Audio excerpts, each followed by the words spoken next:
திருப்பரங்குன்றம் மலையில் தொல்லியல் துறையினர் தற்போது ஆய்வு செய்து வருகின்றனர். மேலும் விவரங்களை எமது செய்தியாளர் சத்யகுமார் வழங்கிட கேட்கலாம்.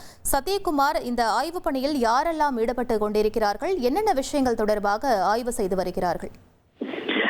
வணக்கம். இந்த திருப்பரங்குன்றம் மலை மீது உள்ள உச்சியில் இருக்கக்கூடிய அந்த தூணில் கார்த்திகை தீபம் ஏற்றுவது தொடர்பாக ஏற்கனவே கடந்த ஒரு வாரமாக திருப்பரங்குன்றத்தில் பெரும் பதட்டமான சூழல் நிலவி வந்தது. மேலும் அந்த மலை மீது இருக்கக்கூடியது அந்த தூணானது அது தீபத்தூணா அல்லது வெறும் நில அளவை கல்லா என்பது சமூக ஊடகங்களில் பேசு பொருளாக மாறியிருந்தது.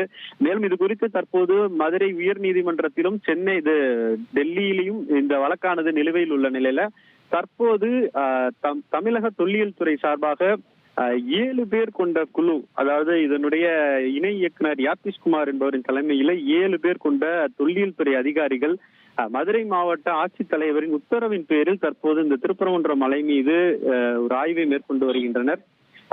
ஏற்கனவே வழக்கு நிலுவையில் உள்ள சூழலில் இப்ப இவங்க ஆய்வானது வரக்கூடிய இந்த வழக்கின் முடிவுகளுக்கு ஏற்றாற் போல அமையுமா, இது எதற்காக இந்த கல் வைக்கப்பட்டிருக்கிறது என்பது போன்ற ஆய்வுகளை இவர்கள் செய்து வருகிறாரா என்பது இந்த ஆய்விற்கு பிறகு அவர்கள் மாவட்ட ஆட்சியர் சென்று அங்கு சமர்ப்பிக்கக்கூடிய அறிக்கையில் தான் தெரிய வரும்.